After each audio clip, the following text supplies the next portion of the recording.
여러분 안녕하세요. 라윤입니다.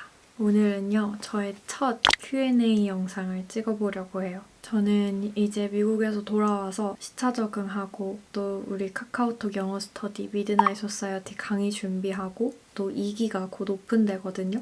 그래서 오픈 준비하면서 바쁘게 지내고 있습니다. 먼저 제 뒤에 살짝 보이는 이 실버 버튼, 짜잔!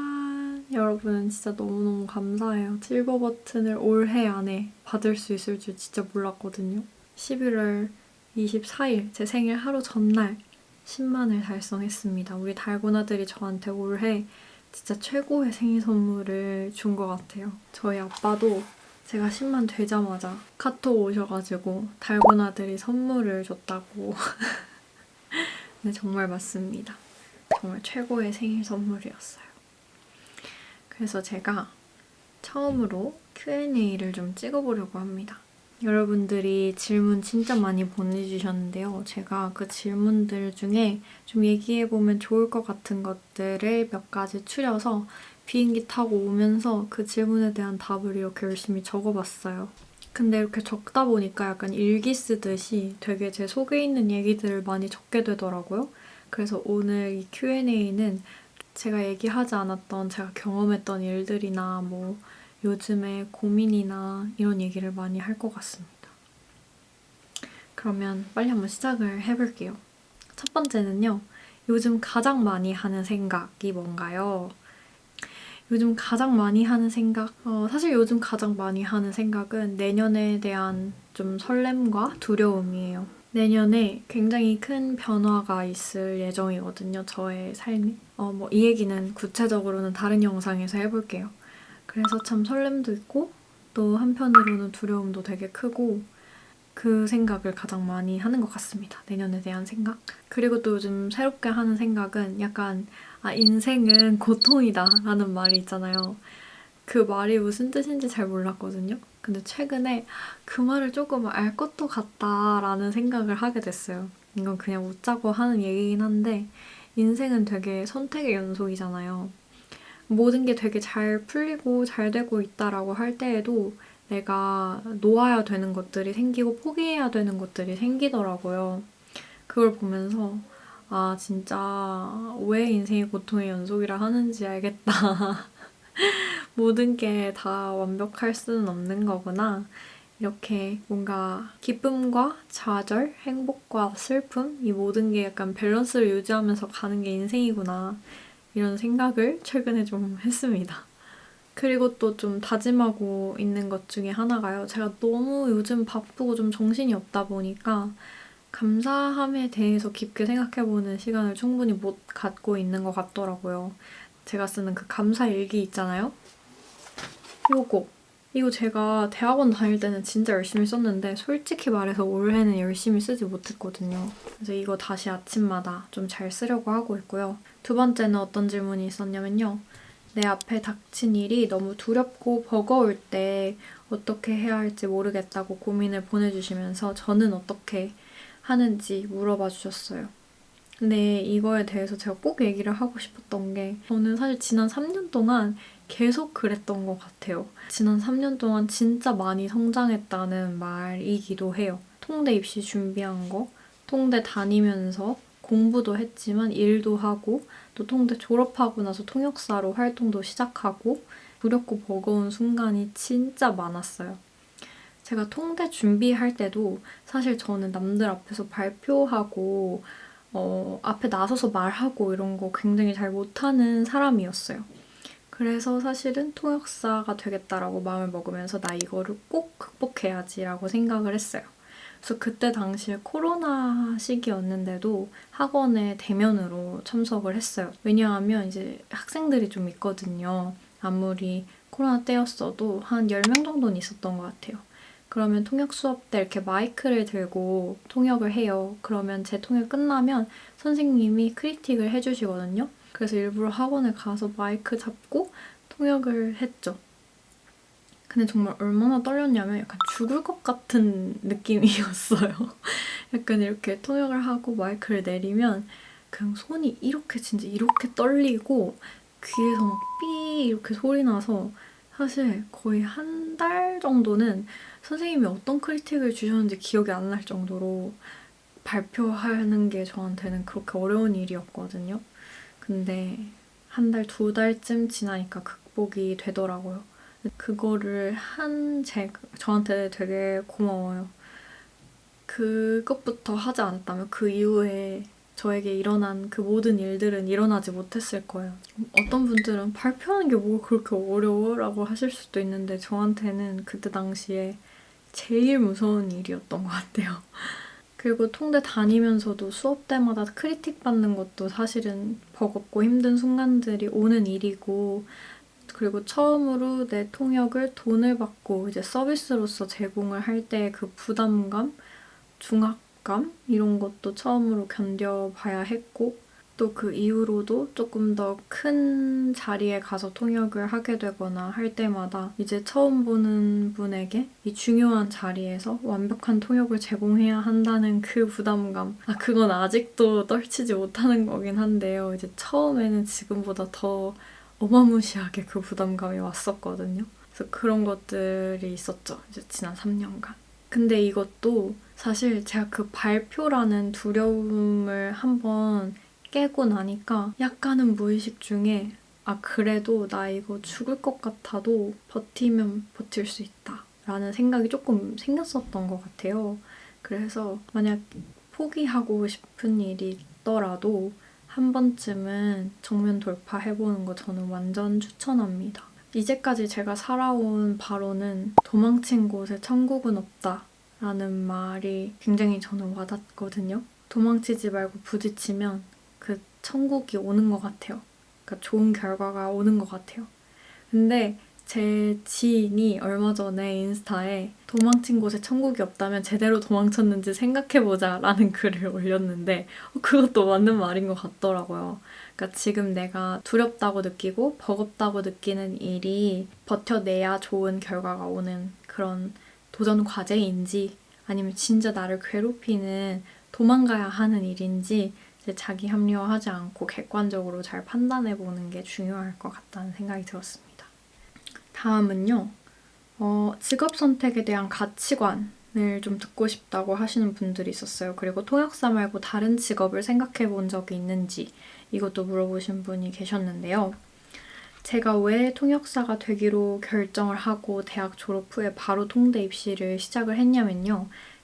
좀 여러 가지 이유가 있었는데 되게 확실한 이유이긴 했어요. 첫 번째는 직장 생활을 하고 싶지가 않았어요.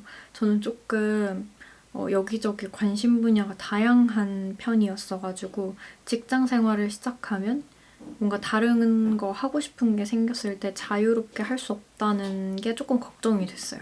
그리고 두 번째는 영어라는 거에 대한 갈증을 좀 해소하고 싶었어요. 제가 대학교도 이제 영어 통번역학을 전공을 했지만 아직 조금 더 영어를 공부하고 싶다. 뭔가 더 깊게 시간을 두고 영어에 집중하는 시간을 가지고 싶다. 이런 생각이 있었거든요. 사실은 다른 일을 하면 이 영어 공부라는 좀 남아있는 숙제를 피해버릴 수도 있기는 했지만 그럼 뭔가 평생 저를 따라다닐 것 같다는 생각이 들었어요. 그래서 통대를 가서 이 영어 공부를 끝장내자 약간 이런 생각이 있었던 것 같아요. 근데 지금 와서 생각해보면 영어 공부는 끝장내는 게 없긴 해요. 그냥 평생 해야 되는 거예요. 그래도 그때보다는 마음이 많이 편해진 것 같습니다. 그리고 세 번째는 좀 관심 분야가 다양한 성격이었기 때문에 이제 다양한 분야의 지식을 계속 쌓아야 하는 통역사라는 직업이 저한테 되게 흥미롭게 느껴졌고 잘 맞을 것 같았어요. 실제로 그랬어요. 그래서 그 계속 지식을 쌓아야 하는 환경을 만들어준다는 게 통역사라는 직업이 되게 매력적으로 저에게 다가온 이유이기도 했고요. 그리고 마지막으로 결국 통역사가 되고 나면 어학 실력도 좋아지고 지식도 더 많이 쌓일 테니까 되게 또 다른 많은 기회가 열릴 거라고 생각했어요. 그래서 솔직히 말하면 저는 통역사가 제 평생 직업이라고 생각하진 않았어요. 처음 시작할 때부터. 그래서 나한테 그 다음 굉장히 많은 기회를 가져다 줄 만한 직업이고 지금 내가 당장 하고 싶은 어학 공부를 집중적으로 할 수 있게 하는 직업이고 내가 쌓고 싶은 지식들을 다양하게 쌓을 수 있는 직업이고 그리고 직장 생활을 안 해도 되고 그래서 저한테는 너무너무 매력적인 직업이었습니다. 그래서 도전했어요. 다음은요. 돈 관리를 어떻게 하는지 물어보시는 분들도 계셨어요. 근데 이게 제가 프리랜서다 보니까 저한테 프리랜서는 수입이 불규칙한데 어떻게 돈 관리를 하시냐 그런 부분에 있어서 스트레스 받지 않냐 물어보시는 분들이 종종 있어요. 근데 저는 사실 규칙적인 수입을 받아본 적이 없기 때문에 조금 더 이 불편함을 못 느끼는 걸 수도 있긴 한데요. 크게 불편하지는 않은 것 같아요. 근데 저의 수입 관리, 재테크 이런 거에 대단한 거는 없는데요. 제 돈 관리에 대한 가치관 이런 거를 조금 이야기를 해보면 좋을 것 같아요. 저는 절약도 중요하지만 내 가치에 투자하는 거에 좀 더 집중하자라는 생각을 가지고 있어요. 여기에는 학원비 아끼지 말자, 새롭게 배우고 싶은 거 있으면 배우자 이런 것도 포함이 당연히 되는데요. 근데 이게 조금 기준이 되게 명확해야 하기는 하는데 이제 뭔가를 했는데 돈 아까워, 괜히 했어 라고 생각할 수 있잖아요. 근데 그렇게 생각하기보다는 나 돈을 써서 이걸 해봤는데 남들이 다 좋다는 이거를 해봤는데 나는 별로 만족도가 없네? 나 이거 별로 안 좋아하는 사람이네? 라는 이런 경험을 쌓을 수 있고 또 돈 아까워 별로였어 하지만 그 경험이 약간 지식이 돼서 나중에 이제 사람들을 만났을 때 더 얘기거리가 생길 수도 있고 나중에 어떤 공부를 하다가 그때 내가 경험해본 게 그거였구나 이런 걸 깨달을 수도 있고 물론 내가 버는 수입에 맞춰서 그런 것도 해야겠죠. 부모님들이 아이를 키울 때 막 이렇게 여러 가지 경험해보게 하잖아요. 아이가 거기서 막 100% 깨우쳐보지 못했다고 해서 돈 아깝다 이렇게 생각 잘 안 하시잖아요, 부모님들은. 왜냐면 그게 다 경험이 되어서 이 아이의 취향도 찾고 뭔가 적성도 찾고 그렇게 되니까. 그러니까 우리 스스로한테도 그런 약간의 여유를 두는 것도 되게 좋은 것 같아요. 다양한 경험을 할 수 있도록. 그리고 두 번째는 좀 절약과 관련된 저의 가치관인데요. 내가 새 사람이 되지 않는 한 새 옷을 사지 않는다. 이거는 제가 다른 영상에서도 말한 적이 있는데 월든이라는 책에 나오는 문장이에요. 그러니까 예를 들면 이런 거죠. 뭔가 아이패드를 새로 사면 공부가 잘 될 것 같아. 이런 거. 절대 아니잖아요. 비싼 옷을 입으면 내 가치가 올라가나? 절대 아니잖아요. 그래서 약간 새 물건에 약간 의지해서 뭔가 내가 달라진 듯한 그런 느낌을 느끼는 걸 굉장히 경계해야 하는 것 같아요. 다음. 그리고 인생 에세이를 추천해달라고 하신 분이 계셨어요. 제 인생 에세이는요, 이 침대 옆에 있는 서랍에 들어있습니다. 짜잔! 헤르만 헤세의 삶을 견디는 기쁨인데요. 여기 제일 처음에 작은 기쁨이라는 에세이가 있어요. 제가 제일 좋아하는 에세이입니다. 근데 이 에세이를 좋아하게 된 계기가 있어요. 제 20대는 약간 팬데믹을 기점으로 나눌 수가 있어요. 딱 2020년에 제가 한국 나이로 25살이었거든요. 저는 20대 초반에는 대학교를 다니면서 대외 활동도 하고 아나운서 학원 수료도 하고 어학연수도 가고 또 친구들도 많이 만나고 사람들도 많이 만나고 많이 놀고 그렇게 좀 대외적인 활동을 많이 하면서 사람들을 많이 만나면서 그런 식으로 살았던 것 같아요. 근데 그때는 몰랐는데요. 제가 남들이 좋아하는 거랑 내가 좋아하는 거를 잘 몰랐던 것 같아요. 분명 혼자 있던 시간이 부족했던 거는 아니거든요. 근데 내 자신한테 집중하는 시간은 조금 부족했던 것 같아요. 아무리 혼자 있더라도 요즘은 계속 인스타그램 보고 유튜브 보고 하면서 다른 사람들을 계속 보게 되잖아요. 그러다 보니까 나에게 집중하기보다는 세상 사람들, 외부에 집중을 더 많이 했던 것 같아요. 그때 당시에는. 그래서 막 사람들이 이거 예쁘다 하고 막 비싼 것들 사고 막 이럴 때 저도 같이 했어요. 그런 것들을. 근데 그게 나쁘다는 건 아니에요. 그걸 정말 좋아하면 해도 돼요. 예를 들어서 제 친구 중에 가방, 신발 이런 걸 진짜 좋아하는 친구가 있어요. 그 친구는 그 포장까지 다 남겨놔요. 그리고 심심하면 그 포장들을 다시 다 꺼내가지고 본대요. 너무 예뻐서. 쇼핑을 정말 많이 하는데도 그 모든 거 하나하나가 너무 예쁜가 봐요. 그걸 보면서 나는 이걸 좋아하는 게 아니었구나 라는 걸 좀 깨달았어요. 팬데믹 때 정말 오래 혼자 있어 보면서 내가 진짜 깊은 행복을 느끼는 순간? 진짜 안정을 느끼는 순간은 뭔가? 내가 진짜 좋아하는 건 뭔가를 좀 찾아봤던 것 같아요. 근데 저는 진짜 별게 없더라고요. 그냥 뭔가 기분 좋게 써지는 펜, 만년필, 연필 이런 거 하나 들고 그냥 이렇게 끄적끄적 일기 쓰고 할 때 너무 행복하고 그냥 집에서 창문 열어놓고 날씨 좋을 때 뭔가 바깥 바람 냄새 맡으면서 책 읽거나 영화 보거나 이런 것들이 너무 행복하더라고요.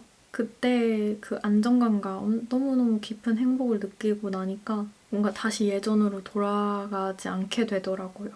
그래서 저는 하고 나서 더 행복한 거? 이걸 느끼고 나니까 좀 제 행복감의 깊이가 달라졌던 것 같아요. 또 그때 이 에세이를 읽게 됐어요. 근데 굉장히 공감이 가더라고요. 그래서 여러분도 한번 읽어보세요. 그리고 진짜 나한테 행복을 주는 게 뭔지 하고 나서 그냥 허무해지는 것들 말고 내가 더 행복해지고 내 삶이 더 괜찮아졌다고 느끼게 되는 그런 것들을 찾아보셨으면 좋겠어요. 다음은 추구미에 대해서도 물어봐 주셨는데요. 추구미, 저는 옛날부터 좀 화려한 것보다는 단정하고 깔끔한 거에 약간의 포인트가 되는 것들이 있는 걸 좋아했던 것 같아요. 좀 클래식한 거? 좀 차분한 톤앤톤 스타일링을 좋아해요. 근데 이제 소재가 매트한 것과 실키한 거, 뭔가 글로시한 거에 적절한 조화 이런 것들이 되게 예쁜 것 같아요.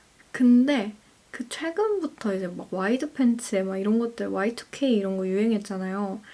그때 딱 제가 또 막 대학원 다니고 공부하고 하다 보니까 그런 편안한 막 큰 이런 옷들을 입어보다 보니까 약간 제 추구미가 좀 짬뽕된 것 같아요.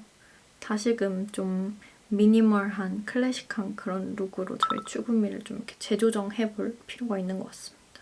인생에서 가장 중요한 것 3가지. 첫 번째는 가족인 것 같고요. 두 번째는 그 가족을 지킬 수 있는 힘? 약간 건강한 몸과 정신? 그리고 좀 지혜로운 머리. 그리고 물론 돈도 있을 수 있겠고요. 뭐 네트워크 같은 것도 있을 수 있겠죠? 이런 걸 또 아우르는 게 약간 품성일 수도 있을 것 같아요.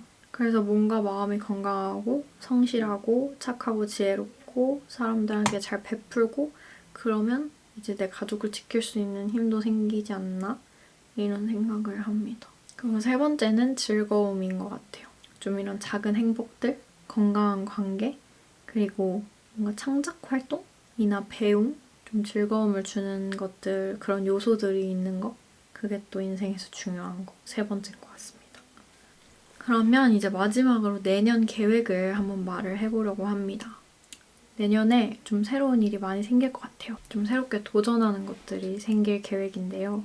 일단 유튜브 계획은 조금 더 제 얘기를 많이 하는 그런 채널을 만들고 싶어요. 뭔가 내 생각이 바뀔 수도 있고 내 생각이 틀렸을 수도 있고 그러다 보니까 내 생각을 말해도 괜찮을까? 이런 걱정들이 좀 많았는데 그런 저의 조금 약간 완벽주의적인 그런 성격들이 제 한계를 약간 만들지 않나? 라는 생각을 요즘 좀 많이 하고 있어요. 그래서 그걸 조금 깨고 우리 달고나들이랑 좀 더 친밀해지고 좀 더 제 얘기를 많이 하고 그냥 똑같은 그런 브이로그가 아닌 저만의 이야기와 생각이 담긴 그런 영상들을 만들고 싶다라는 생각을 좀 하고 있어요. 그리고 또 내년 계획, 내년 목표 중에 하나가 되게 좀 일이 많아질수록 통제형의 성격이 좀 세진다는 느낌이 들었어요. 그래서 이렇게 자유롭게 융통성 있게 닥치는 일들을 좀 빨리빨리 쳐내는 것이 필요한 것 같은데 저는 뭔가 이게 한눈에 안 보이고 세팅이 안 되어 있으면 이렇게 행동력이 좀 안 좋아지더라고요. 이게 좀 책임질 일이 많아지고 일을 하다 보니까 생긴 안 좋은 습관인 것 같아요. 요즘은 내가 실수하면 안 된다는 생각에 이런 안 좋은 습관이 생긴 것 같은데 좀 더 융통성을 찾고 좀 더 유연하게 일할 수 있는 마음의 여유? 이런 것들을 꼭 찾고 싶어서 그러기 위해서 약간 명상이라든지 마인드 컨트롤하는 방법들? 이런 것들을 내년에는 좀 적극적으로 찾아보고 공부해보고 싶어요. 그게 이제 내년 계획이라고 할 수 있을 것 같습니다. 여러분 다시 한번 10만 구독자님들과 함께하게 해주셔서 너무 감사합니다. 우리 달고나가 이제 10만 명이 모였어요. 와! 그만큼 제가 더 내년에는 재밌는 콘텐츠들 많이 만들어 볼 테니까요. 저와 오래오래 함께 해주세요, 여러분. 사랑합니다. 안녕.